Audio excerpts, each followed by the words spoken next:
Hello there, pen fans. This is the Goulet Pencast because we have a name now. Pencast. I am Brian. I am Brian Goulet. This is Drew Brown, and we're here to talk about fountain because pen. I'm off to a rough start, Drew. Pens are fun. We're here to talk about fountain pens because fountain pens are still a thing. We finally did choose a name. We got lots of great suggestions last time. Drew, you'll talk about those in a minute. We did. But we're still not operating in the building. Drew's in our building. I'm at home, so we're doing the remote thing. We recorded episode 1 2 weeks ago, and now we're doing episode 2. And we hopefully, will have an audio podcast to go along with it. I've chosen an audio podcast service, and I just have to record the audio intro and then set it up and get it out, and it's got to get picked up by all the feed burners and those types of things. So it's happening, but whether or not it'll actually be up there on your podcast feeder of choice as of the time this publishes, who knows? But we're working on it. Now that we have a name, though, we can actually get a podcast out there. It will be done. Things are in motion. For sure. I have been the holdup on that, but I'll get on more of that in a minute. Drew, why don't you tell us about some of the feedback that we got from the first episode that we had? I will indeed. We got a lot of good feedback. We still have some questions to work through, so we're still working through the backlog there. But on our YouTube channel, we did get some great responses. Obviously, there were a lot of good feedback in terms of naming suggestions. There were a lot of right puns, obviously. So, pen people love the puns. Yeah, so do we. We've used them plenty before. Yeah, we've done right now. Yeah. We've done right time. We've said right on, and then pretty much throughout the entire time we were doing right now, it still got referred to as right on. So yeah, even people in our company were calling it right on. And it was did you do it right on today? I'm like, it's right now. It's gave up after a while. But some of the ones we heard, a Pencast was really well received. So yay for that. Mm-hmm. We did end up going with that one. However, there was one that was right here, right now. I think there might have been 2 different people that said that. That's a solid one. I do like that one. That was good too. I also liked all right then. Or already then. Yeah, that was a good one. Someone did the right stuff. That's good. A little flattering. I don't know if we have the right stuff, but it's the pretty all right stuff might have been okay. The thing I will say though, Drew, that had some influence on the name. When I was looking up other audio podcasts, the whole right thing, that's not just a fountain pen thing. That's used by every screenwriter, every author, every short storyteller. There are hundreds of podcasts with right puns in them. So we would have been the 5th or 6th one that would have the exact same name as somebody else that had nothing to do with fountain pens. So it's kind of okay. Yeah. So that did maybe sway it a little bit. I did not even think about screenwriters and creative writers. I'm sure there is a bit of them out there. One that I really liked was called The Feed, because it's fountain penny, but it's also something that delivers words, kind of. So a delivery method. I was into that one. So that one was pretty solid. So good on that one. Well, somebody mentioned Goulet right on time. And by someone that's Penultimate Dave on Instagram. Love that guy. What's up, Dave? Goulet right on time. I appreciated that. But ultimately, we did go with Pencast. It just seemed to flow. It jived well with the audience. So that's what we're going to be moving forward. There you go. And we also asked you at the end of last episode, what were some of your favorite words to write? I mentioned that I was a fan of Sheboygan, even though I like to say it more than I like to write it. There was at least one person that was like, "Oh yeah, Sheboygan." I was like, "Yeah, you know what's up." We did get a response about aluminum or aluminium, both which are fun. Someone wrote mabuhay, which is, I believe, a traditional Filipino greeting or well wish, which I had to look up. So I thought that was kind of fascinating. Mabuhay. Absolutely. Someone just said loop. And I'm like, that's got some good. I feel like that's a bit of a challenging word because you need to be consistent, which brings me to my final one. Someone mentioned a person by the name of Daryl Bolton said that they like to try double G words like egg and try to make the G's look the same. And I don't know about you, Brian, but I am awful at making my letters look the same. If I put 2 G's next to each other, they ain't going to look the same. No chance in hell. It is not going to happen. No, I often will loop my I's, lowercase I's, so they look like E's. And I'll sometimes do E's, and same with L's and K's. When I'm doing cursive, my T's sometimes have loops, sometimes they're straight up and down. It's unpredictable. Oh, it's chaos. Yeah. So kudos to you, Daryl. That's an impressive challenge for yourself. But yikes. Yeah. Got some other good feedback too from Wanted Visuals. I seriously miss Brian being allowed to just talk way too much about things. Brian's enthusiasm is a thing of beauty and should not be contained. So there you go, Drew. Yeah, I might have replied. You're apparently containing my enthusiasm here. I might have replied to that one on YouTube. You know what I said? I think I said you would love our company meetings then. Oh yeah, it's basically like give Brian the mic and he talks and everybody is forced to listen because he's the boss. I swear it's not an ego thing. I just have no sense of self-control, which is why the video format works so well. Yeah, I can just talk into the camera and y'all can't do anything. Just about weaving it. Gold. That's right. This other one was good. This was from Jacob Drozdik. Petition to keep Compnay Updates as the official name of that segment. So, truth be told, we had a typo. Instead of company, it was Compnay, Compnay. And there were 27 people, at least at the time that I pulled this, that gave it a thumbs up. So, I don't know, maybe we'll make it Compnay Updates. All right. The thing I like about that, Compnay? The thing I like about that, Drew, is because if we intentionally make it Compnay, then if we spell it that way, it's right. But if we spell it wrong and it's actually company, it's also right. So we really can't spell it wrong if we call it Compnay. And if that Virginia accent comes out and we say it's a Compnay update, that's true. We did grow up around here. It don't sound too bad. Yes, with my parents from Connecticut. Yeah, right. I have no Southern accent to me whatsoever. But sometimes I don't think I do, but my wife says that whenever I get particularly impassioned about something, it comes out. Yeah, she said whenever I call something stupid, she says I say stupid. So that's true. You do that. Hold on now. Right when you said that, I was like, oh, hold on. You definitely say that. Yeah. Well, when you're... I'm going to point that out. We're going to see if you do that in this video today. If you call something stupid, I'm going to totally call you out. I feel like that is stupid. Oh, okay. Let's move on to the next segment. This is going to be the what's happening. So, Drew, let's talk about what you and I have been doing personally. I'll let you kick it off. What have I been doing personally? Well, it was we had an Easter family get together, and myself, my wife, my mom, my grandmother were all fully vaccinated past the point where it's effective. So I was finally able to give some family members some hugs after a whole year.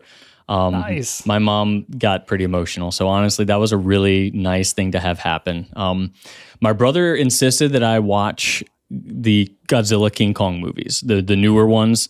So there's 2 Godzilla movies, a King Kong movie, and then a Godzilla King Kong movie. And we grew up watching a lot of those. We were big Godzilla fans as kids. So I did that over the course of the last 2 weeks. And I will say, what did you think? Yeah. They definitely delivered on my expectations.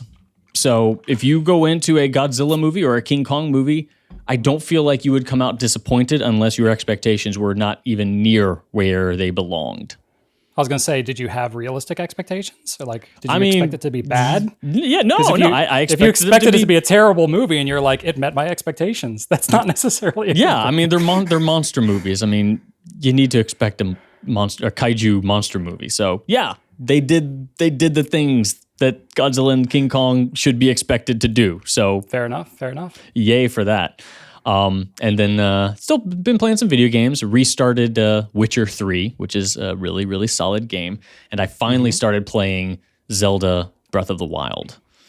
Oh, yeah. I've not played that, but people I know that aren't even that into video games say that's a fantastic game. So I usually have a game that I play at night alone, and that's Witcher, because there is dismemberment happening. However, when 7-year-olds walking around, you got to throw some Zelda in there, right? There you go. Phenomenal parenting. Yes, exactly. Parenting for the win. You just put on the dismemberment games maybe after the kid's gone to bed. Absolutely. Right? That's the time for dismemberment. I don't know what to do with that phrase. Is there a time for dismemberment? Speaking of dismemberment, Brian, what have you been up to? My gosh. I'm sure I'm sure you've dismembered a tree or two in your yard, right? Oh, I have. There you that's go. That's my mental health therapy time as I go and cut trees and brush out of my woods. But this time I did that. I visited my sister-in-law Rachel's sister. So we went up there, helped build a play set. So that was kind of fun. So I got to assemble some things. I like building things as well as tearing them down. So that was fun. It's a circle but honestly, of life. It is. But honestly, the last week I have basically just been like a hot mess personally on like the physical front. So basically, on the tail end of my trip up there visiting Rachel's family, I was riding my mountain bike and I wrecked. I flipped over my handlebars. I was fine, don't worry, but you know, it didn't feel good. So like I flipped and I rolled, I hit my shoulder. And then you were like, I didn't break anything. Yeah, I didn't break anything. Good. I've wrecked my bike many times in my life, and this one wasn't too bad. It was on like soft dirt and stuff, so it's like I'm used to wrecking on the road, which feels terrible, you know. But this one was going really slow. I just jerked the handlebars too quickly and trying to do a little jump, and it was stupid on my part. And you know, so I didn't feel great there. And then of course I don't know how to rest, so I was like, well, I had started clearing some brush out of my woods before we left on the trip, so I was like, let me just go ahead and finish that up. So the evening that I had wrecked my bike and I'm still like injured, I'm like pulling vines out of trees and stuff like that. Well, I got poison ivy and I have a really bad sensitivity to poison ivy. Yeah. And I'm still dealing with it. I'm not going to show you my arm because it looks disgusting. So I've still been kind of reeling with that. To compound it and make it worse, this is way TMI, right? But to make it worse, I got my second COVID shot, which is like an immune boosting thing, which when you are recovering from an injury and your body is trying to heal itself and you have like intense histamine because you've maybe had a reaction to poison ivy and there's like yellow like air everywhere in central Virginia because the pollen's so bad. And then you get your second COVID shot, your body is like, what the heck are you doing to me? So basically I have been like kind of a mess. I've been like randomly taking naps like 3 and 4 times a day, which I never ever do. My body is just like, shut it down. It's like I quit, you know? And so I'm trying now truly to rest and recover and all that, but it's going to be another week or two probably before I'm more or less back to normal. But that's what I've been dealing with. Oh my God. It's been fun. So I almost, it was like touch and go whether we were going to record this today because I was like, I just don't know if I'm going to have the energy for it, but I think I will. And then as soon as we're done recording this, I'm probably going to collapse. Crash. Yeah. Yeah. It is so yellow out there. Here in Central Virginia, it is just I walked out onto I actually hosed off my back deck yesterday, Brian, because it was, but my wife and my kid have terrible allergies. And I walked out back there and it felt like if you've ever baked anything with flour and you've gotten some flour on the floor after, you know, using the counter and it kind of, it's slippery, but not like liquid slippery, like powder slippery. It's like that on my back deck because of the pollen. It's like, it's to the point where it's actually slippery. There's so much of it. That's how I've, around this time last year, I wrecked my bike because I was riding in my paved driveway and it was like that. It was covered in that slick pollen stuff and I just completely lost traction and slammed my bike into the ground. Nuts. So I know exactly what you're talking about. Yep. Man, just not a good time of year for me, I guess. Yeah. Crazy times. But I am very excited to have the vaccine though. And that's, you know, we'll go ahead and transition into the Compnay Updates. Compnay. I tried to put it in the notes as Compnay and autocorrect is like, what is this word? Like, no, I want it to be Compnay. Nope, I want to keep it. Okay. There we go. I like how in the notes it says basically a hot mess under your description. Yeah, that's pretty much summarizes what I've been felt like. And I'm gonna try to make a picture to include. For those of you that don't know, like these like recordings don't just happen. Drew and I have to like be our own videographer and we've got to like gather every picture that we insert and stuff like that. So we may talk about things and not include pictures because frankly, we just don't have the time to include them. But I'm going to try to include a picture of our pollen because it's so gross. And if you don't live in the like southeastern region, you may not have pollen like we have here. And it's something to experience. Anyway, but yeah, we've been getting a lot of vaccinations at Goulet Pens, which has been exciting. You know, CDC put out some guidance in terms of like, you know, those who are getting vaccines and all that. And so there's some glimmers of hope of things happening. They still haven't put out like official workplace guidance. So we're still being like overly cautious at our office just because, you know, we really, really care about our people's health. So we still have a lot of stuff that's just like, all these extra steps and procedures, and we try to keep people working at home if they can. So it's still not business as usual, but we're finding a rhythm, a groove, and we're very hopeful for the future for things to kind of pick back up and get to some sense of normalcy, little by little. And this is kind of one step that's happening. So April's going to be rough because a lot of people are getting their like second vaccines and stuff at our office. So we're going to have a lot of people out getting recovering from that. And Drew, as you and I both know, you definitely feel some things with the second shot. Feels are had. Feels are being had. We're having like fewer new products that are coming right now. Just ebbs and flows. So, things always get more active and more exciting when we have new stuff coming. There's still new stuff, but it's just probably less, maybe a little bit less than usual. We had some other random things, like we had some QC issues with our ink sample vial holders. We had some people, having issues trying to assemble them. They were really tight, they were breaking.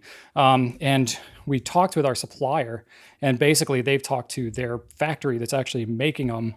They're not happy with the quality either. They're going to try to get it resolved, but we don't have like a backup solution for those. We've tried, I think at this point we bought at least 10 or 12 other samples from other places. If these are injection molded plastic things, we don't make these. They're very inexpensive. So in order to buy them, we would have to buy them in like thousands and thousands. And it takes a while to source that stuff out. So especially these days with shipping supplies and all that being what they are. So we're just probably not going to have vial holders for a little bit. We actually don't have an answer for another one right now. We're actively seeking to get more. So I apologize about that, but we didn't want to keep selling ones that we didn't feel were good. And so we have no choice but to pull them. So that kind of stinks, but such is life. Yeah, we don't want to sell anything that we wouldn't recommend, so we're not going to. Exactly. Yep. All right, Drew. Let's move on to what's on your desk. What is on my desk? Well, Brian, recently I've been writing with this. It's an older Namiki from, I guess, I think the 90s. It's a Namiki herringbone. I got it secondhand. Okay. Did you say what pen or? No, I said it. Yeah. Okay. Yes. Just an affirmative. Indeed. I think an affirmative noise. It's basically got the same nib as like a custom 742. I think it's one of those. It's larger than the 74, but it's a nice gold nib pen. And does it have the number on it? Because usually they have the number. Oh yeah. It's a number 10. Number 10. Number 10. Okay, that's the same as a custom 74. Really? I thought 74 was smaller. Okay. Well, there you go. Same as a custom 74. See. I happen to have one right here. Well, do take a peek. Oh, you're right, Drew. Oh man, this is a number 5. Oh yeah, this is like, I think it's smaller than the 823. And I think bigger than the 74. So it's in that like 742 range. I got to be honest with you, Drew. I did not. So Pilot has their own numbering system for nib sizes. Yeah, it's FYI. weird. It's not the same number 5 as you would have with like a Bach or a Yovo. But I did not realize that number 10 there. I'm trying to think, do we have anything else with a number 10 size Pilot nib? We must, but actually nothing is coming to mind because I thought it jumped up from the custom 74 to the 823, but maybe not. Well, in America, I think it does. I mean, the 742s aren't a U.S. thing. Yeah, maybe that's what it is. Maybe that they have it on a few different models, but nothing in the U.S. Yeah. Once upon a time, I wrote down. Let's say that way I can. Here we go. I actually wrote it down in a really old book here. So the 74s are a 5. The 912s are a 10. The Stargazer was an 8. And then the. And then the 742. And the 742 is a 10, and then the 743 and the 823 are 15. Yep, I knew that was a 15. So 5, 8, 10, 15. Yeah, and it gets bigger, and then there's a 30 and a 50 Blah. as well. That's when you get into the Namikis. Yeah. Anyway, I've been writing with this. This has got a medium nib, so it's pretty juicy, and Robert Oster Peppermint. And I have been loving it. I've never really written with that pen, and that's a good one. Digging it. It is. It really is. It's a good one. Yeah. They make that in a, I don't know. Robert Oster's got so many colors. I don't know what's available here, there, or anywhere. I know. But they've had a peppermint. They've also had a peppermint with glitter. I think it's called peppermint candy, maybe. I've used that one too. That one's also cool. But the peppermint doesn't have any shimmer in it, right? It's just no. It's like a green and red, but it's like an emerald of Chivor with no glitter, right? Basically. Yeah, I'm not getting a ton of sheen, but then again, I've just been using Rhodia, so I can't tell you. I think it's going to have some sheen. Yeah. Okay, and that medium nib is not going to put down a ton of ink. No, it's not. It's not enough to like really bring out a sheen. It's not as dark as Emerald of Chivor. It is a little lighter. Okay. But it's fair quite enough. lovely. I've been really enjoying it. This is pretty much what I've been exclusively writing with. And I cleaned my desk. My Nice. desk is more clean than it normally is, so I'm really excited about that. And I got these Cool. new mats. Can't really see them, but Oh yeah, tell me about these things. I've got they're for like hand only videos, you know. Oh yeah. I've got a black one, a blue one, and this kind of tan-ish thing. I don't know. They were cheap, but anyway, maybe spice some things up because I was using that busted old black mat. I don't even know where we got that thing. I think it was like already in a building that we moved into once upon a time. Yeah, I want to say I don't remember buying it. It was I found it somewhere. It was not purchased by the company. I think before we moved into our current building, we bought like a whole lot of furniture from some other company, which is cool because all the furniture matches and it was in pretty good shape. But it might have been like tucked away in one of the desk drawers or something like that. And we were I found it somewhere. This has a use. Yeah, let's not throw it out. It was definitely not for let's make a video on this thing. I mean, why not? I mean, it's fine. But I'm like denting it and banging on it and ruining it. Anyway. Yeah, that's true. What about you? What's on your desk? I'm actually making a note right now because Rachel's swinging into the office like as we're going to be finishing this recording. So I need to make sure that she picks up the mats that you got because you got a couple from me so that I can record them at home. So sorry.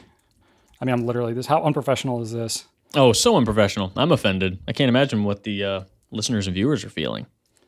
I'm sorry. Yeah. Like, this is what it's like day in, day out with this guy. Just rampant. It's terrible. Rampant unprofessionalism. I never know what I'm doing. I procrastinate. I improvise. I tell you. Improvise. I was about to say improvisize. Don't know what that means. Improvisation. I don't know what's going on. Can I blame it on the meds? You certainly can. You certainly can.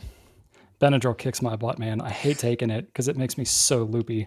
I mean, this morning, Drew, I was like a zombie in the morning meeting, like from the Benadryl I took in the evening. Anyway. No, yesterday you were the zombie. You were like off camera while we were in that meeting, and I was also a zombie in that. I didn't know you. I didn't know you were there, and then all of a sudden I hear just this groaning from off camera, like and Rachel, I fell asleep and during the meeting. Yeah, and Rachel's like talking for you, like, oh, Brian says this. I was like, really? Are you like the Han Solo to his Chewbacca? I was rather Chewbacca-like yesterday. I can't really do it. You do a good Chewbacca, though, Drew. That was good. You had it right there. My throat's a little dry. I can't really pull off a good Chewbacca. I'm always ready for a dumb noise. For me, what is going on? So, again, on theme with me wanting to do things and not being able to, I want to put out a video on the Pilot the Pilot Con 70 converter. So just a little heads up on that. We will be doing a video on it soon. I've scripted the whole thing and I just have to actually record it. So we got in the forest green custom 74s, which are not going to be available as a restock probably for another month or so. So we don't have any right now. Don't freak out. But if you want them, sign up for the email list.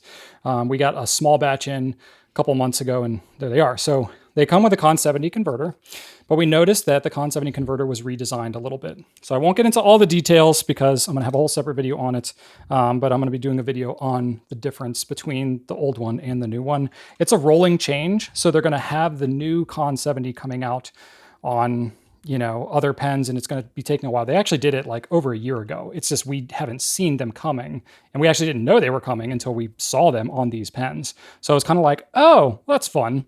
So, we'll be explaining that in full detail. I won't bore you with it here because I will bore you in a future video. So you can choose to be bored then.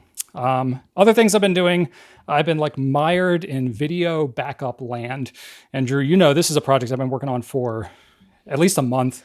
But I'm coming towards the end of it. We have a total of, 22 hard drives. 22 hard drives that have all of our old cold storage footage, a total of roughly 30 terabytes worth of footage from the 1,800 YouTube videos, various audio podcasts. 1,800? We have 1,800 videos on YouTube. Isn't that crazy? So, yeah, you just... Like I said, I like to turn on a camera and talk incessantly. So that, 11 years of proof of that. So, between the multiple videographers we've had, different naming conventions, throw a little dyslexia in there, which I have. So it gets real fun and interesting. So, I've been working on that for a while. Drew's obviously helping out more with video stuff now too. So I'm trying to get things cleaned up and hand it over to him rather than like, here's 11 years worth of old messed up garbage. Good luck. Try not to lose any of it or else we'll have it erased from history. No, that's fine. So, and I'm more of the mentality of like, when it comes to digital stuff, I'm much more of a hoarder than a purger. So it's like, okay, I don't know if I have a copy of it. I think I do, but let me just back it up just in case. And I end up with like 18 copies of a video that I shot 9 years ago. But I'm like, well, at least I know I have it and I haven't lost it forever. So you're a hoarder just when it comes to digital stuff, Brian? I wasn't saying exclusively. I was trying to narrow the scope just to digital record keeping. I'm not a hoarder, officially. My therapist said that I'm not. Okay. I'm not. I do not have an emotional compulsion to hoard useless things. But I call myself more of an acquirer. There we go. I definitely acquire a lot of things and collect things that I'm passionate about. Is it easy for you to let them go? If I no longer have a need for it, absolutely. Like if I have a previous passion that I was into and I'm like, you know what, this phase of life is kind of over for me, I can easily let it go. Fair enough. But fair enough. The problem is now I've got a few hobbies and interests that, are easy to continue on for a long time in your life, So it's like, I don't really have to get rid of it anytime soon because I can always sort of justify, like for example, fountain pens. Okay, yes, I'm obviously into fountain pens. It's my career, it's my job, all that stuff. I have many years ahead of me. Who knows? I'd like to do this forever, but you never know what'll happen. But, I'm always going to keep my fountain pens and I can always say, yeah, I can always use my fountain pens until I That's true. Basically can't see, can't write, can't whatever. I can keep these pens and enjoy them. Or even then I can pass them to my kids or whatever. So I can justify things pretty easily. Yeah. But obviously some of the interest I have in like college and stuff like that, are just like, like certain musical instruments. Like I used to play the contrabass clarinet. Okay. Like I've legitimately tried to like talk to Rachel about like, man, I really miss playing the bari sax. Like that was one of the most fun instruments I ever played. But to buy a bari sax is like $7,000 and then they're insanely expensive. And I never had one. I always played one that the school had. So like, okay, if I wanted to play bari sax right now, like, how would I even do that? Like, Rachel doesn't want to hear that. Like, and my kids aren't even like big enough to play it. So like, what in the world? How would I justify that? So it's like, okay, that's kind of a passion that I've had to like let go. Those are easier to let go for sure. Exactly. So. Cool. Well, would you like to move on to the next segment? Yeah, I think everybody's like, please, Brian, move on. So let's go into this segment. This is called New Stuff. New Stuff. Drew, I think you could do the voiceovers for all of our transitions here. New stuff. You got a good radio voice. Yeah, that's another way of saying you ugly. You got a good face for radio, Drew. Yeah, thank you. Second nicest thing you've ever said about me. That's right. So let's talk about what's new coming soon. So this is products, right? Product things.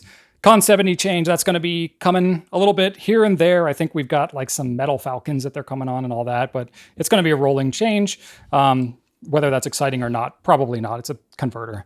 Some things that are kind of exciting. Pelican has announced they're coming out with a new M205, the Petrol Marbled.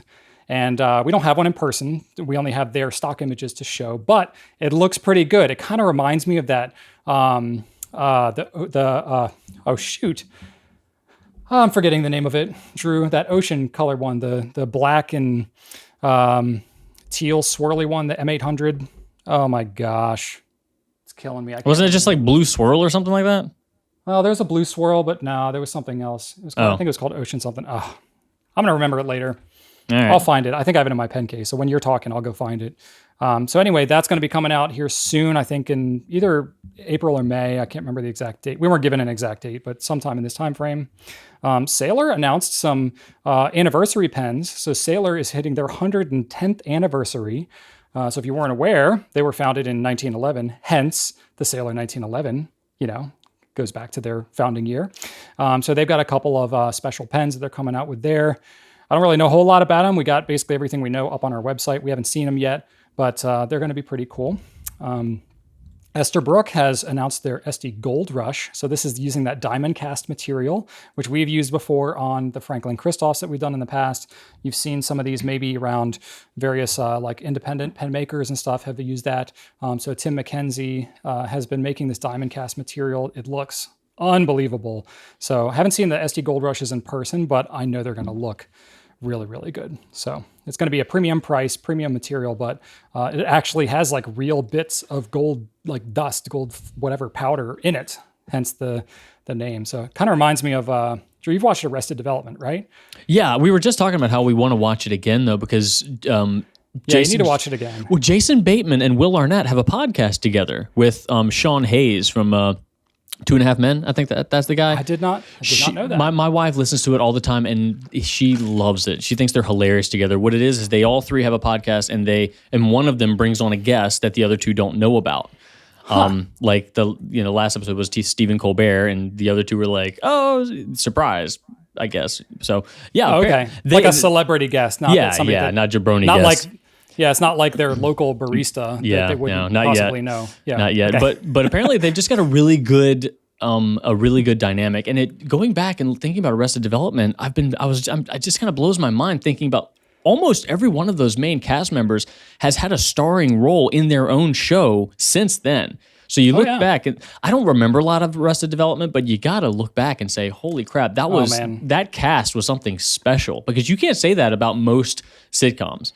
Like most sitcoms did not, spur so many people that could hold their own in their own show. Yeah, it's got a cult following. Rachel and I really have watched it many times and really love it. There's always money in the banana stand.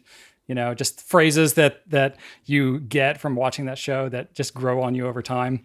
But yeah, it's a good one. So anyway, the reason I brought that up is because Job, which is Will Arnett's character, buys this like face like paste, like some face cleanser, whatever, that's got like diamond bits in it, and he's like 1,000,000 effing diamonds, and that's just like his whole thing. Like he blew like the family's investment so he could buy this like diamond paste. Oh my it's like, God. It's like got diamonds in it, and so I think about that whenever I think of Tim McKenzie's diamond cast material. 1,000,000 effing like diamonds. I just think about that really terrible Bond movie where that guy gets like diamonds embedded in his face and he's like a villain. Oh yeah. She's like, diamond face, bad guy. And he's got like that ice palace or whatever. Yeah. Well, that's the main bad guy. But then like the secondary bad guy was just like quiet diamond Scarface man. I'm like, you can't get those removed? Seriously? Like, come on. They're right there. I can see them. I could get them out. Come here. They're embedded in skin. Yeah. Like I haven't cut my nails in a couple of days. I can get those out for you. Come here. If not, give me some tweezers. They'll come out. If I get to keep at least one diamond, I'll do this for you, buddy. I mean, that would pay for the surgery for sure. Yeah, Like, right. just pull the diamonds out of your face. Like, come on now. Come on, man. Wow, man, that was a terrible Bond movie. That was Which one was that, Drew? That was Die Another Day. Die Another Day. That was an awful one. That's right. That was a guy that like couldn't die, right? Or didn't sleep, or didn't something like that. He didn't sleep. Yeah. Yeah. And yeah, that's the ice palace and the CG surfing scene. Oh. Drew, I got a hypothetical. I'm going to throw one in here. Bring it. Would you rather have the power to not have to sleep or to not have to eat and still be able to survive and do everything you normally do? Oh, not have to sleep. I love eating. That's too much fun. I don't take any joy in sleeping. Sleeping is a necessity. Eating is a hobby. I know some people are like, they love sleeping. Like they love it. It's their favorite pastime. They would do it all the time if they could. It's a waste of life. Yeah, me too. I hate sleeping. Yeah, forget that. My body gives up every single day. Like I will just go, I fight to the end every day, which is why like when I get sick, I'm such a pathetic mess because I'm like, I have any bit of energy and I'm like, no, I'm good. Let's do this. And Rachel's like, Brian, you're an idiot. Like, just sit down and rest. And she like yells at me and berates me for how terrible of a sick person I am. But so you just reminded me of that famous Randall quote. If anybody has ever received a packing card from Randall, he's been with us at the company just as long as I have, going on 10 years now, and he's one of my favorites here. And one time, another coworker, Adam, asked him, Randall, if you could have any superpower, what would it be? And he said, I would want to not have to sleep and not have to eat. And then I said, Randall, how would that help you defeat villains? And he said, if you know Randall, he's got this dry sense of humor. He's like so pragmatic. Yeah. Just he said deadpan. He looks at me and says, well, eventually they'd have to eat or sleep. I wouldn't. I was like, Okay, fair enough. You're Okay. gonna attack them while they're eating, and that's just gonna be it. Like, gotcha. I didn't have to eat. There you go. So we'll call Randall like Night Hunger or something would be his like villain name. Night Hunger. Oh god. What a bunch of nonsense. What the heck is this show? I don't know. We're only 2 episodes in. We should be trying harder than this. Talk about the Metropolis. Oh, okay. Yeah, the Pennider back to pen. Is this a pen podcast? I forget. My face Pennider is Metropolis. Hot. Yeah, so Pennider is coming out with a sub $100 pen. So that's kind of cool. Steel nib pen, of course. And it's a lighter pen. We did get to see a sample of this. I don't have one to show you. We had to send the sample back, right, Drew? We don't have that one anymore. But anyway, we'll show it more when we have it, but that'll be coming soon. It's up on the website. You can see it in our coming soon. Then we also got the Monteverde Ritma Olive, which is a very cool color. I like this kind of dark olive green color. The Ritma's been a surprisingly popular pen. This is one that really surprised us last year as to how many people enjoyed it. If I can actually get focus. There we go. It's a nice dark olive color. It's that like anodized type of finish, like the Lamy All-Stars, if you're familiar with that finish. It looks a lot like that. It's got a black nib. It's got a gunmetal finish on it. And it's what, $36, Drew? I mean, it's pretty cool. Brian, I'm going to need you to hold that up to the mic and uncap it. You want to hear the, yeah, you like that. It's got a nice snap too when you close it, but it's the popping. There we go. Drew loves that little pop.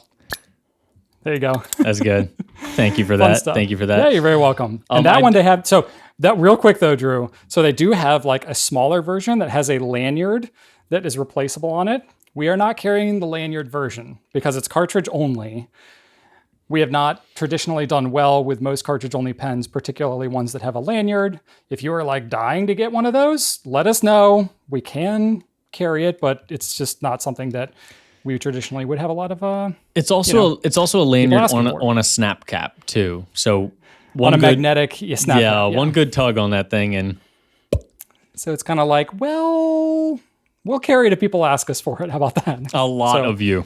There you go. We're inviting it now. A lot so of like you have to ask. So if we don't get like overwhelmed with feedback about it, other people have it. You can buy it there. Yep. All right, Drew, how about you? You have some things on the list. Yeah, I don't have it in my vicinity, but we can put a picture up, and I did a video on it. I got my hands on the Visconti Il Magnifico Black Marble recently, and that one literally left me speechless. I get those in my hands, and no matter how many pens you see or use throughout the years, those marble pens just wow me consistently. Really fun to use. There's a lot of variation in the marble itself. Some of them are like mostly black. Some of them are a lot of black and a lot of yellow. Some of them are like black, white, and yellow.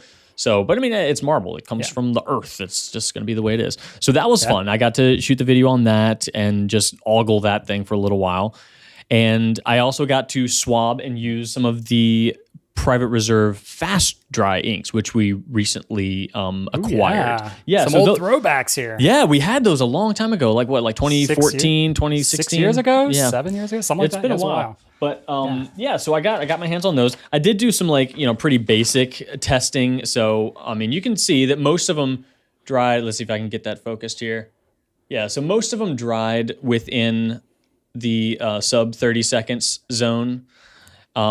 So they do their job. They dry quickly. So if you're in the market for something that, I mean, you can do a lot of testing and find one that probably might be faster drying than this. But as far as something that's labeled fast dry, these are not going to steer you wrong. They're going to dry within 30 seconds. As far as using a traditional nib, this is a glass pen, so it's probably like a fine medium-ish. So that was fun. Those look nice. And then I also got to swab just today the new Colorverse inks. So that was fun too. Colorverse, what are they calling this series, Brian? Something Universe? I think Series 7. Series 7, something, yeah. I don't know. I don't remember what that. Yeah, so they've got a tagline. Can I show those? Are those up right now or?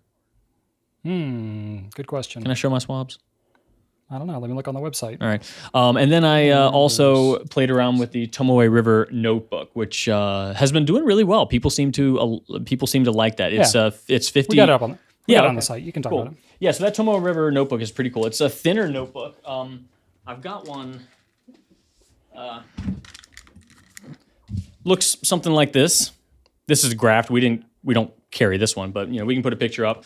But it's the 52-gram paper. It's really nice, but it's in a notebook form, so it's bound, and yay for that. And here we go with Colorverse. This is Colorverse, right? Yeah. It's eye on the universe. That's the theme. Eye on the universe. Yes, yes. So there we have some colors, if it can focus. Hello, there it is. So right up at the top there, you have Pillars of Creation, and then, so these are the two-parters. These are the ones that have the larger bottle as well as the smaller bottles. And these colors are pretty accurate looking at the preview I'm seeing, but they're really neat. We've got a couple shimmers in here. Horsehead Nebula is a shimmer and NGC is a shimmer. And then we've also got a fair assortment of sheeners too. So fun inks from Colorverse. There you go. Very cool. Is that it? Yeah, let's move on to Q&A. All right. We are 40 minutes in, Drew, just as a quick time check. All right. We are not going to have a problem filling time today. Nah. So we have a bunch of questions. I did not prepare a lot for these questions, so they're going to be very minimal on my part, probably. But yes, I prepared even less because I already see some bullets that Brian put in, and I absolutely did nothing. So, Brian, there you go. We've got a question that is asking us, what are some great large pens in the under $200 range? Okay, fair enough. I like the way that this question is phrased because it's not saying like what's the best pen under the two, because me, I hate making choices. Yes. Edison Collier comes to mind. A lot of people love that for a big pen because it's still fairly lightweight, but it's a good size, very comfortable, right? Or good nib. Lots of good things happening there. That's a popular one. That's a good one. The kind of also in that vein of like practicality. I think the Conklin All-American would probably fit in that kind of same boat. It's a big pen, but it's acrylic, so it's going to be on the lighter side. I don't know what you consider large pens. Some people consider, like a Diplomat Arrow. Is that a large pen? Like it's a heavy pen. It's kind of big, but I take this question to mean like large grip. Large grip, not like the. Well, because like the arrow, the body itself. Yeah, the arrow is a beefy pen, body, but when you hold but it, the it grip doesn't is feel a reasonable size. Yeah. Yeah. I would put the arrow in there if that's acceptable. I would consider that in that group as well. Okay, as long as you allow it, Drew. That's what I care about. I actually thought of some more unconventional ones that don't usually pop into my head. Just as you were talking, the Opus 88 Demonstrator popped into my head. That's a big pen. Oh yeah, big pen, big ink capacity. It's a long pen too. But it's not super heavy. There's just mostly hollow plastic. So that's a good one. Say Penlux as well. I know we have a question about that. I was going to say Penlux. Yes, that was the other one that popped into my head. That's a bigger pen, and it's not something that is usually going to pop into your head either. So that's a solid one. And if you're looking for something really, really affordable, the Jinhao 159, that one's a chunker. Yep. Any of the Jinhaos really. You could probably put all of them in the not the 51A, 51A or the Shark, but like any of the X450, 750, those are all pretty big. Yeah, the 750 is not big, but it is heavy. They're all pretty hefty. It's big enough. Yeah, that Dragon could be a lethal, I was gonna say I put the Dragon. Weapon. I put the Jinhao Dragon on the list. It is big. It is awkward. It is heavy, and it's gaudy. It's got everything going for it. Yeah, and of course, I love that pen. sub 200. Yeah, that's sub 200. That's a solid list. Yeah. All right, Drew. Next question: what is your workhorse pen?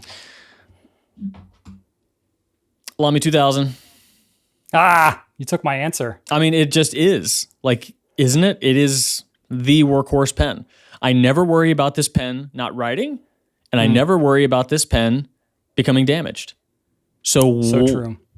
What else? You never have to worry about it getting scratched. You never have to worry about crushing it. Nope. That's my answer too. Always there for me. Yep. Lamy 2000 is the actively what I'm writing with right now in my bullet journal. And, I love to use all different kinds of pens, but, the Lamy 2000 is one that's like, all right, if I leave it on the sofa and it falls between the cushions and, my kids end up messing with it and sticking it in random places, I know it's going to look exactly the same and perform the same when I find it as it was when it got lost. So, and I do use my black matte vanishing point as a workhorse too, but I can say that one does look very different now than my Lamy 2000. This one looks just as lovely as the day I got it. The black matte VP. Yeah. Fair enough. You look at that black matte and you're like, oh man, you've seen some stuff, haven't you?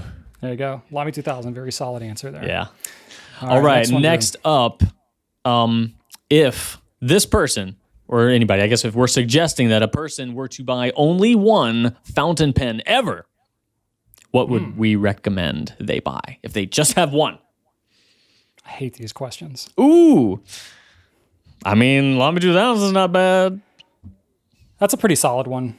But I feel like we just answered. We did. We could pick something else. I don't know, Drew. This is like completely depends on what interests people. Like no one absolutely loves the same pen.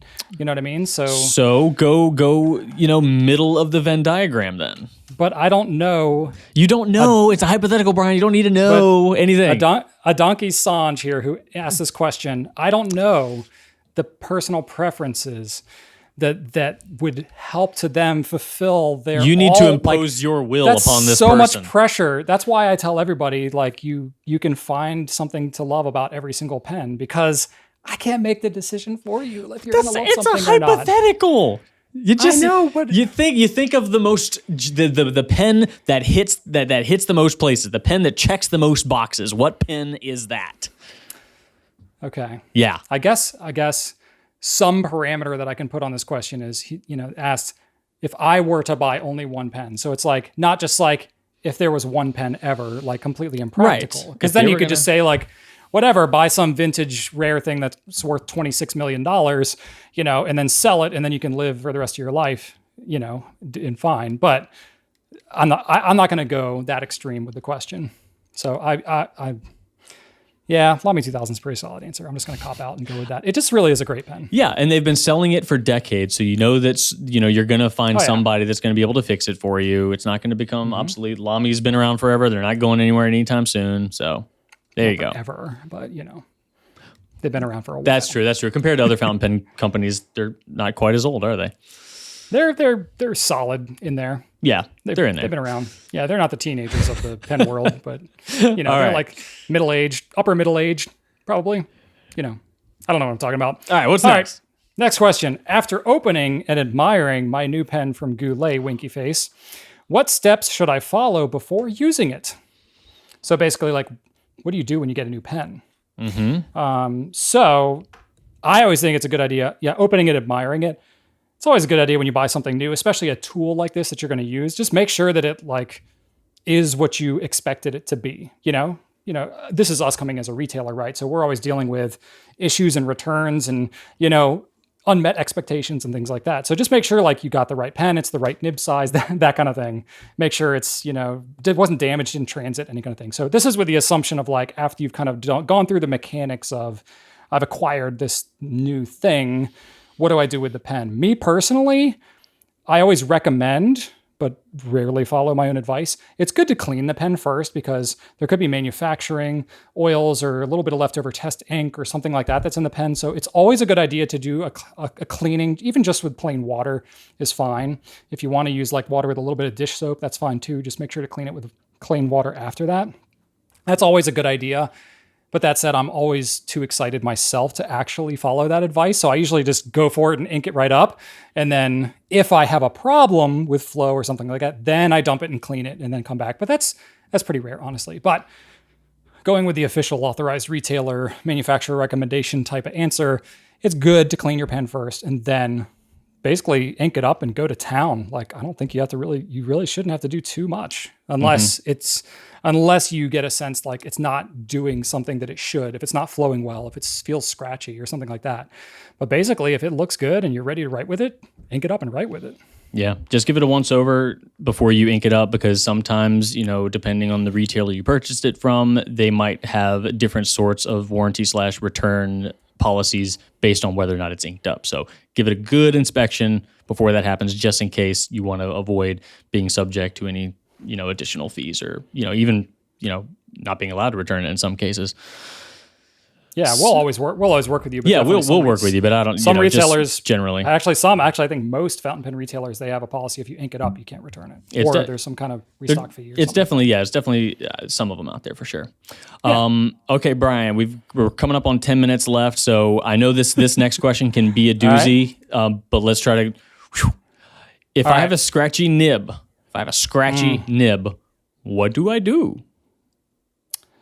Yeah, good question. I think the important thing here is to distinguish scratchy from maybe just has some feedback, because that's one thing that, especially if you're newer to fountain pens, you hear so much online about like, oh, fountain pens are so smooth. They're like the best writing experience ever. And while that is true most of the time, there are definitely some pens that have more, call it toothiness, call it feedback, but have more, grit to the feeling of them because they're just not polished quite as much.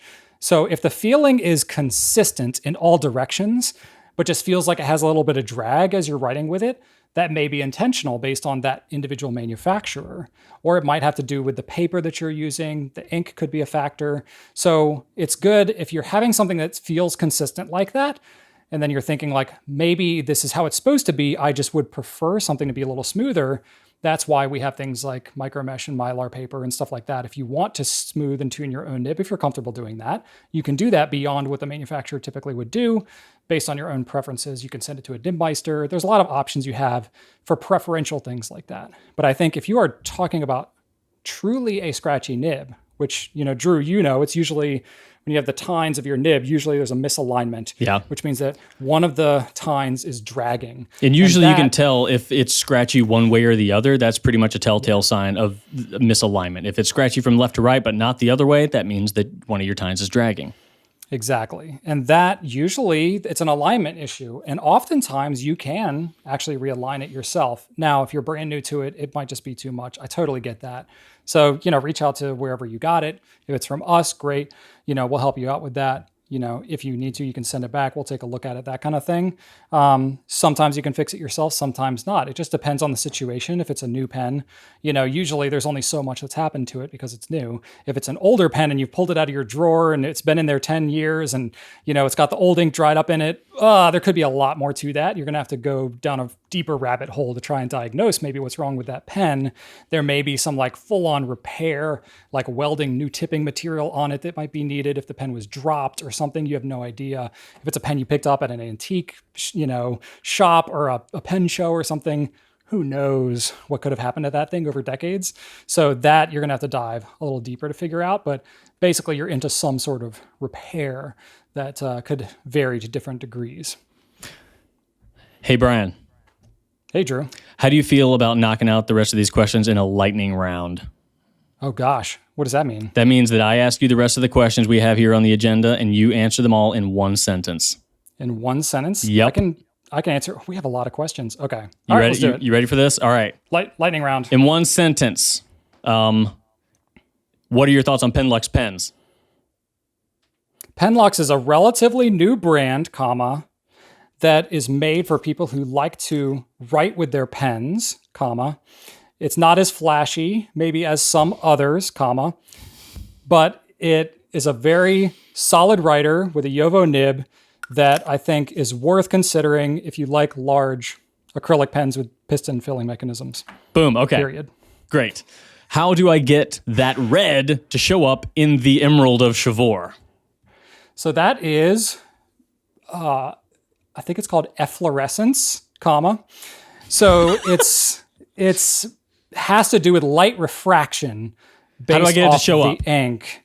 You need to use a very, very ink-resistant paper and put as much of that ink down on that paper as possible. Tomoe River, boom, broad nib, and you're in good shape. Tomoe River broad nib, boom. Brian, is there a difference between cleaning gold nib and stainless steel nibs? Not really. Great. Brian, are all number 6 nibs the same? No, not at all. Great. They're done. Wildly different from each other, frustratingly so. Lightning round over. Number 6 is a super generalized, not at all standardized term. No, anybody can call anything a number 6. There's no governing body that's going to. Yeah, it's like there's no. It's like women's bathing suit sizes. It's it generally points you in the right direction, but it's meant to be fitted in a very specific way, and you essentially can't know it without trying it on. That's not fair. It's a cruel thing. All right. Good lightning round. All right. You want to finish off? You want to close things out? No, let's keep doing it. Oh no, the people want more, Drew. We got 2 more segments here. Okay. All right. Well, we're gonna make this happen. Actually, no. I actually never came up with a hypothetical, so we can't do this one. So what? Yeah. Sorry about that. I'm disappointed in you, Drew. unless TBD is a hypothetical that I don't know about. I mean, I did sort of ask a hypothetical earlier. Yeah, there you go. So we got that out of the way. Do you want to try our new segment? Let's do it. All right. New segment, folks. Calling this the hot take. Hot take. So if you're not familiar with what a hot take is, it is an opinion that is likely to be counter to popular opinion that you feel strongly about. It's more like a, hey, this is my opinion, fight me sort of thing. Except we don't want to actually fight you. But we are going to say, hey, here's what I feel like. Might not be status quo opinion, but it's my thing and deal with it. And I will not be asked to justify it in any way. So who do you want to go first, Brian, me or you? I think you should go first because you came up with the segment. Okay, cool. My hot take, I was going between 2. I'm just going to go ahead and say it. The Noodler's Ahab is the best modern flex pen on the market. Hot take. It's affordable. I mean, no modern flex pen is truly a flex pen. We can all agree on that. But if you're going to get one, buy an Ahab for $20. If you don't like it, big whoop, it was $20. If you do like it, great. It's flexible. You can kind of abuse the thing, and it usually flows really great. And $23. And it used to be $20. You got old memories in there, Drew. But the feed is made for a flex pen, and that is not a thing. If you buy another flex pen made by pretty much anybody else that says they make a flex pen, the feed is not cut to provide the flow you need. But the Noodler's Ahab for $23 is, and it's an ebonite feed. I'm not going to drop this, but that's my hot take. Hot take. So I don't even want to hear it. Brian, what's up? What's your hot take? That's some strong words there, Drew. It's a hot take. That's what you do on hot takes. I'm gonna roast you just a little bit on here, Drew. So back in the day when the Ahab first came out, and Drew was having to deal with a lot of our returns and questions and stuff. Drew thought the Ahab was like a garbage pen. He's like, all I hear is complaints about these. He's like, we have so many returns, and I was like, do you know how many we've sold? He's like, no, I have no idea. And I was like, I forget however many or hundreds it was at that time. And he was like, oh. I was like, yeah, it's like a 1.5% return rate. Context is everything. He was like, oh, that's actually not that bad then. I was like, not to discount it, but yeah. So ever since then, Drew's been on the Ahab train. Well, honestly, the more and more folks that try to do a flex pen, the more I kind of realize the merit of the Ahab and how it's not so easy. Yeah, I mean, I don't write with one every day. I'm not going to write with one every day because they do require some effort that I just don't want to put forth. But I still think that they're the best option for the price. So Drew, I'm not going to make this my hot take to talk about flex pens because I have a different one. All right, well you got to do it. We're at 50. My first, we're gonna get there. Hey, man, you don't have to stick so strict to the hour thing. Okay, all right. This thing's gonna be 3.5 hours long by the time we're on episode 7. No, I mean my first flex pen experience was with vintage flex pens. Only a couple of them. I had a Maybe Todd Swallow and like a Waterman something or other, and it wasn't that great. Like they weren't any better than a Noodler's Ahab. And, they were much more expensive. Yeah. And then this was before the Noodler's pens came out. So I was, back before Flex was really something that people knew about. It was like the deepest people in fountain pens knew about Flex. So I was like, let me buy a couple of these. I was like, man, these are kind of frustrating. Like you get some line variation, but it's not that great. So, I mean, it's one of those things that people idealize Flex and like, they just don't make them like they used to. And while that is true to a degree, like the only flex pens that are still around now are the ones that were good and people used and stuck around. Like, how do we know, unless you were into fountain pens in like the 40s and 50s, how do you know definitively that when they were new and made like that, like everybody was loving some flex pens? Like Wouldn't that be in like TVs and movies and all kinds of stuff? Like, I just don't know. I think it's romanticized a little bit. I mean, it definitely is romanticized because they're hard to get. It's like that white whale. Noodler's pun. But Ahab, get it? Yeah, that's right. So I think the fact that it is hard to do, it's like, that it has a mystique to it because is anybody ever going to do it? Yeah, probably not.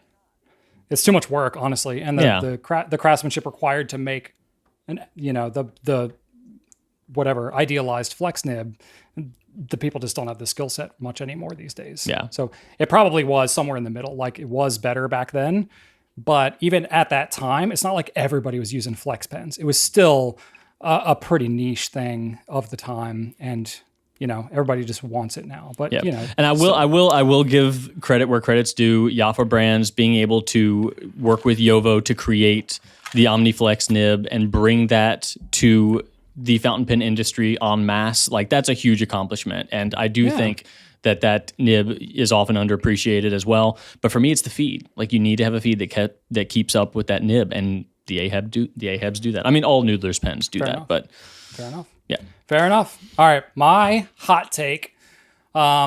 Basically, everybody can stop apologizing for their bad handwriting. Like that's probably the number one thing that I hear from people who are into fountain pens or not into fountain pens. Whenever I talk to anybody, family members, strangers, anybody, people online, when they know that I'm into pens, or especially that I, am a YouTuber and have a career in fountain pens, they immediately feel like they need to disclaim to me how terrible their handwriting is and apologize for it and not like have me offended by it. And I'm like, it's really okay. Like pretty much everybody has terrible handwriting right now. And what does that matter anyway?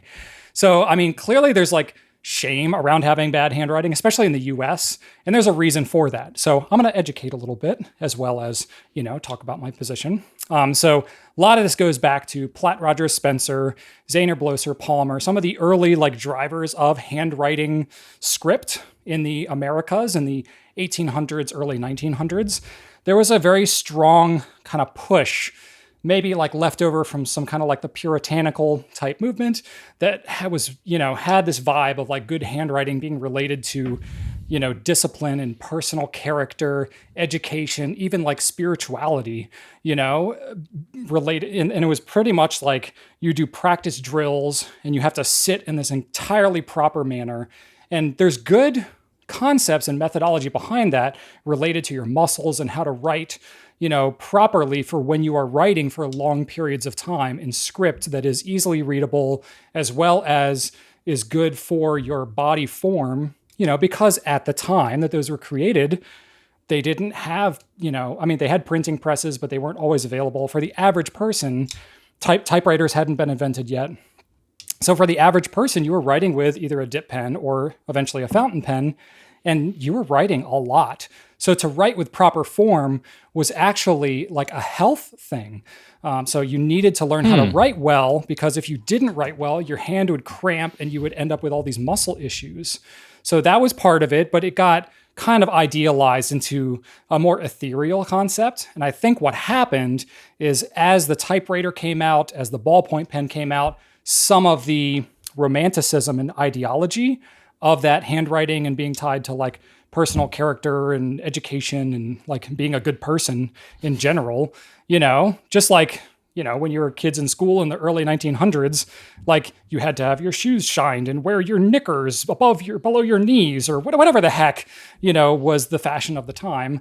Like that was all related to, are you being a good citizen or a good person or whatever. And so that all got kind of wrapped into there. And I think that just carried longer than it probably needed to into like the 60s, 70s, even 80s when we were in school. We were taught cursive handwriting in school, sort of, but like in third grade. And then it was like sort of important. Yeah, you don't have to use this anymore. It was not really emphasized that much. And even to today, I see, like a little bit of shaming going on online, which is really kind of sad for like younger people not being taught cursive. And while I agree, like cursive is an interesting thing and I like it and support it, but like my kids, they didn't learn cursive in school. I'm trying to teach them at home and not doing a great job of it. And while that is, you could shame me for that because I'm in the pen business, at the same time, it's like they're learning coding in school. And like, Well, them learning code is way more important than them learning cursive for like their future life, arguably, right? If I could choose one, I would give up my ability to know cursive for the ability to know code. Right. So I think it's all a matter of practicality. I think that yes, any discipline, anything you apply yourself to, is going to pay off in terms of your personal character and stuff like that. So while I don't think it's like the opposite of that, I think we can all just calm down a little bit and really just like be easier on ourselves. Like if you don't have what you feel is great handwriting, that's okay. If you enjoy writing with pens, just write with them and enjoy the heck out of them. And you know what? If you enjoy it and don't judge yourself about it, you're probably going to want to write with them more, and then your handwriting will get better just because you're using them more, right? It's just like if you're trying to exercise or diet or whatever. If all you're doing is like shaming yourself about it, guess what? You're probably more likely to fail. So if you just take it easy, just be honest with yourself about where you're at, where your skills are at, and just enjoy the journey and the process, you're going to achieve probably a better end result over time. And then you'll be a better example for others, and it can just be a more positive all-around experience. I think we can all just let go the shame around handwriting. And that's my hot take on the matter, Drew. I like that. We might need to change it to from hot take to, GPS, the Goulet Pens soapbox or something like that. I like that. GPS. There you go. So I don't know. We just got up on our soapbox for you folks. And honestly, Brian, that was really well put. I really like that. Like that, and that is really true with any hobby. If sometimes like I really like watches, but I feel like my watches aren't cool enough to like brag about. But I really like them. So like, just because your collection or your hobby might not be the same as someone else's, if you might have a bunch of gin house, but yet someone else on the internet's posting a bunch of, a massive sailor collection, like post your gin house if you like your gin house, be proud of what you have fun with it. And that's a great point. If you don't shame yourself about it, you're going to enjoy it more. Brilliant, Brian. Great way to end the segment. Tremendous. Thank you. Yes. As Brene Brown would say, you step into the arena, right? Like it's not the critic who counts. I love it. But if you're in the arena and you're using your pens, improving your handwriting, props to you. Yeah, my brother loves his custom 74, but he writes in all caps. That's cool. Yeah, great. At this point, like if you are handwriting anything, like let's consider that a win for like the writing like lifestyle, right? Absolutely. Absolutely. Now we have like voice to text and all these other things. Like now, like even typing is being threatened, right? Like. And then it's going to become telepathy. You're going to have like microchips in your brain where you can just like think a thought and have that go. Just imagine how like you think emojis are bad. Just imagine like the thoughts that you try to form in your own brain, Drew, if they like immediately downloaded to somebody else, like how difficult that would be to actually decipher. Oh, I'm not worried about difficulty. I'm worried about like what judgment. Yeah. That's going to happen. That's going to happen, Drew. Oh, God. Get out my foil hat. Oh, yeah. It's coming. It's coming. All right. Well, take us home, Brian. All right. So we're going to wrap this up here. Going maybe just a tad long, but you know what? That's okay. Because back in the day, Drew, I would do Q&As this long by myself with like 5 questions. So we did have somebody literally say, let Brian just go forever. So you're not wrong. The people have spoken. Hey, 1,800 videos. Now it's 1,800. Thanks for enabling him, folks. Really appreciate that. That's right. Oh, yeah. That's right. Just by you watching this, you're enabling us with this right now. Because then YouTube is going to be like, oh, people want more of this. Let's share this to more people. Feed the algorithm. Anyway, so here we are. Thanks so much for watching. Leave us feedback. We really love to hear about it, obviously, because we talked about that for like 20 minutes today. Leave us comments in YouTube. We're also going to do an email address. Rachel was like, you don't need an email address. And I was like, no, we're going to do one. And we haven't even set it up yet, but I'm going to say it here so that now we have to have it set up by Friday when we publish this. So I got 2 days to set it up. So it's going to be pencast@gouletpens.com. So we'll set that up. And really, that's not so much for you YouTubers. That's because you can leave a comment on YouTube. That's going to be more for our audio listeners, because when you're in audio, you're like, I want to react to this. How do I react to this? Well, you can go onto YouTube and you can comment. Or any of our social channels. We're on Instagram, we're on whatever, Twitter, all these places. But Pencast, Pencast @gouletpens.com. You can ask us questions, you can leave us feedback. Heck, if you want, I don't know how we would do this, but you could actually record like a voice memo on your phone and email it to us if you want us to actually play your voice as well. Just don't be too long because we're already long enough. We actually don't know how we are going to do that yet either, but you know, but we would figure it out. Brian's just going to say we're going to do things and then, you know, hold us to figuring it out. So this whole show has been like, we talked about this for like a year. Whatever, Drew, this week we're doing it. He's like, all right, let's do it. I'm like, I like to set goals with dates because then you have to figure it out by that date. Right? Yeah. But anyway, leave us questions or feedback about the show. Leave us, any future questions that you want us to answer, ideas for topics or segments that you might have. We would love to hear it all. And I'm going to leave you off with a random fun fact. So for those of you that don't know, I am really into Rubik's Cubes. David Parker, Fig Boot on Pens, he helped to fuel that passion because he's also into cubes. He's done some cool cubing content where he did like logos using Rubik's Cubes and stuff. But anyway, my fun fact is related to Rubik's Cube puzzles. So there are over 43 quintillion combinations of different arrangements you can have on a 3x3 Rubik's Cube, which is more than there are grains of sand on the entire planet. Isn't that cool? I don't know. Numbers make my brain hurt. 43 quintillion. That's 15, I don't even know what that is. That's you could say a 43 with 15 zeros behind it. Oh my God. You might as well just say that is a lot. 43 bungus. Make up a number and like, all right, sure. That's a big number, I guess. Bing bungus. Yeah. That's a good one. Technically, if numbers are infinite, Bing bungus is probably a number at some point, right? It would have to be, right? Right. Like every word, everything would have to be an infinity. Yeah. Yeah. Even like, it's got to be a number. Wow. Right? Yeah. We should just leave it on. Yeah, let's just leave it on that, Drew. Anyway, thanks so much for watching, everybody. So glad to see that you actually appreciate this. Be sure to check out gouletpens.com, subscribe to all of our stuff, and write on.